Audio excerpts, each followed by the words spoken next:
Mas lalong umiinit ang usapan tungkol sa si Gabo habang unti-unting isiniwalat ang lalim ng mga karakter na bibida sa serye. Hindi na lang ito basta simpleng proyekto, isa na itong kwentong inaasahang maghahatid ng kakaibang emosyon at tensyon sa primetime, lalo na't kakaiba ang atake ng bawat karakter kumpara sa nakasanayan ng manonood. Sa gitna ng excitement, mas naging malinaw ang direksyon ng karakter ni Coco Martin na gaganap bilang Gabo, isang lalaking easy-go-lucky, palabiro, at tila walang iniintinding problema sa buhay. Ngunit sa likod ng magaan niyang aura, may lalim at bigat ang kanyang pagkatao na unti-unting mabubunyag sa takbo ng kwento. Malayo ito sa kanyang mga naging papel sa FPJs, Jingnya Probinsyano at FPJs Batang Quiapo, kung saan mas seryoso at aksyon ang kanyang mga karakter. Samantala, kabaligtaran naman ang magiging papel ni Julia Montes.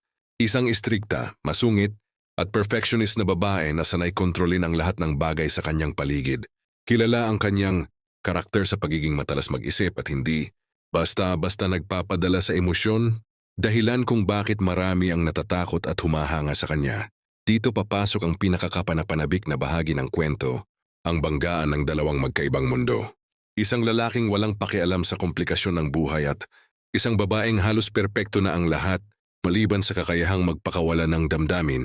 Hindi kailanman naisip ng karakter ni Julia na darating ang punto na mai-in-love siya sa isang tulad ni Gabo. Habang unti-unting nagtatagpo ang kanilang landas, inaasahang mapupuno ng tensyon, kilig, at emosyon ang kanilang kwento.